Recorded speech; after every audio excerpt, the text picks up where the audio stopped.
Alors, vous savez qu'on a des écologistes qui ont toujours des très bonnes idées. Il faut arrêter le nucléaire, enfin. Arrêtons le nucléaire. On a des alternatives aujourd'hui. On a des alternatives, c'est les éoliennes, c'est les panneaux solaires. Commençons à nous intéresser à ces énergies et à les mettre en place, et comme il faut. Oui, parce que c'est facile de dire que le panneau solaire, ça pollue pas, mais si on ne le place pas là où il faut aussi, ça prouve bien qu'on n'a aucune volonté d'essayer. Donc, ok. Quel est le meilleur endroit pour placer des panneaux solaires? Dans le désert. Dans le désert, t'as pas d'arbres, t'as pas de trucs qui font de l'ombre, t'as tes panneaux solaires qui vont produire en masse. Et quel est le pire endroit où poser des panneaux solaires? En forêt. Bon, mais du coup, qu'est-ce qu'on fait? On rase les forêts pour poser des panneaux solaires. Oui, parce que les panneaux solaires, c'est mieux que des arbres, tu comprends bien, hein, ça produit de l'énergie, alors que les arbres, c'est de la merde, ça produit rien. Et d'après vous, où est le plus grand échec de l'énergie solaire? Sur nos toits? Dans nos champs? Dans les forêts? Dans les déserts?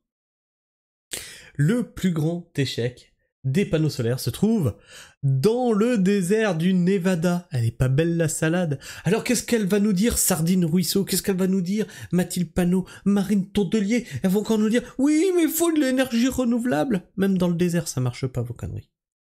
Cela ne fonctionne pas, et on a déjà commencé à se rejeter la faute. Oh merde, c'est con ça. Ça c'est comme la route solaire, ça marche pas, mais c'est de la faute à personne. Au cœur du désert du Nevada, un projet ambitieux, autrefois salué comme une prouesse technologique. Encore une fois, comme la route solaire de Ségolène Royal, c'était une prouesse technologique, ça n'a pas marché, c'est de la faute à personne. Devait marquer un tournant dans le domaine des énergies renouvelables. Pourtant, une décennie après son inauguration, la centrale solaire Crescent Dune s'est transformée en une énigme coûteuse. Coûteuse pour qui? Si on laisse les verts faire, coûteuse pour toi, comme leur idée de voiture électrique. Sur le papier, ça marche, en réalité, c'est de la merde. Où espoir déçu et accusation mutuelle s'entrelacent, alors que les miroirs étincelants continuent de refléter le soleil implacable du désert. L'ombre de cet échec retentissant plane toujours, remettant en question la viabilité des technologies solaires thermiques face à l'ascension du photovoltaïque. Une centrale solaire au destin ambitieux. Il y a 10 ans, la centrale solaire Crescent Dune était inaugurée dans le désert du Nevada aux États-Unis, suscitant de grandes attentes quant à sa capacité à transformer le secteur des énergies renouvelables. Dotée de 10 347 miroirs orientés vers une tour centrale culminant à 200 mètres, elle représentait la deuxième installation mondiale de centrales solaires thermiques avec stockage de sel fondu succédant à la centrale espagnole Gema Solar.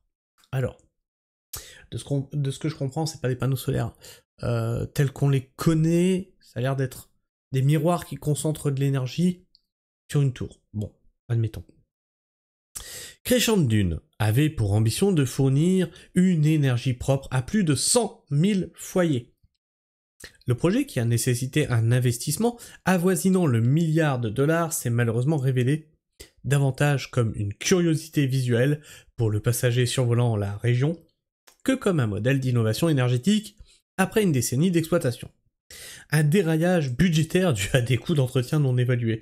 Oh, ça c'est rigolo, ça. Ça c'est... ils nous font la même avec les voitures électriques. Ils te disent, regardez, la voiture électrique, c'est l'avenir. Ça pollue pas. Oui, sortie de concession, ça pollue pas, t'as pas d'essence à mettre dedans. Avant, ça nécessitait quoi? Pas de pollution. Et après, pour le recyclage, ça nécessitera quoi? Pas de pollution. Le changement de la batterie, ça nécessitera quoi?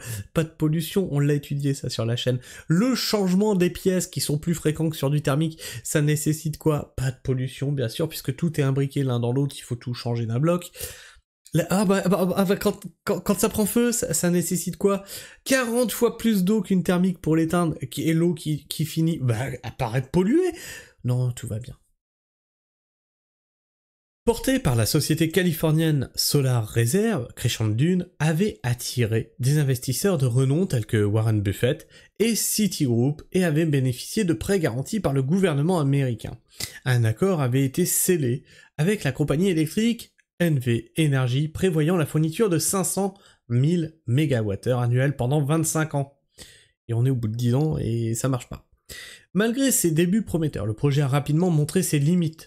Les coûts d'entretien exorbitants et les charges salariales ont rendu son exploitation financièrement insoutenable. Et après, on s'étonne qu'on a des énergies, l'électricité, qui explose et qui augmente dans nos foyers. Et puis qu'à chaque fois que tu reçois une facture, tu te dis comment... ah mais j'ai consommé moins. Ah mais je paye plus. Ah c'est con ça. D'autant plus que le prix de l'électricité produite restait élevé. Ces difficultés ont conduit NV Energy à intenter une action en justice contre Solar Reserve en 2019 pour rupture de contrat. Les investisseurs déçus ont également engagé des poursuites contre Solar Reserve pour mauvaise gestion. Est-ce qu'on peut engager des procédures, des poursuites judiciaires contre Bruno Le Maire pour mauvaise gestion? Est-ce qu'on peut engager des poursuites contre notre gouvernement et les précédents pour mauvaise gestion? Est-ce qu'on peut engager des procédures contre tous les Verts qui nous font des projets identiques pour mauvaise gestion? Ça serait bien ça. En 2020, la centrale a été déclarée en faillite, accentuant la pression sur le gouvernement. Bill Gould, cofondateur de Solar Reserve, a attribué cet échec à ACS Cobra, l'entreprise espagnole responsable de l'ingénierie de l'usine, l'accusant d'avoir conçu un réservoir de stockage défectueux. Ah bah oui, c'est pas moi, c'est les autres. Ça c'est pareil, ça, chez les écologistes, c'est jamais eux, c'est les autres. Une technologie inadaptée pour une centrale solaire.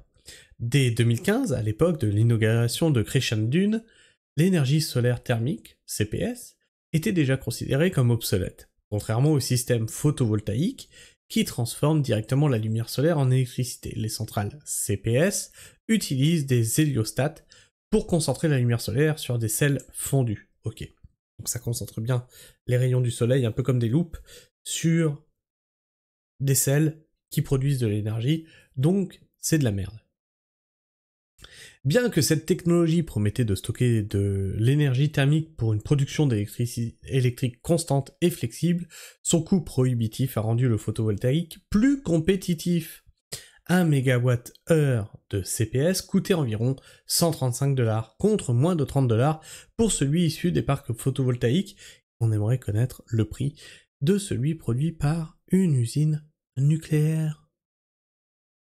En 2021, Crescent Dune a repris ses activités sous la direction d'ACS, avec un nouveau contrat signé avec NV Energy. Toutefois, ses performances restent modestes. En 2022, la centrale n'a produit que 80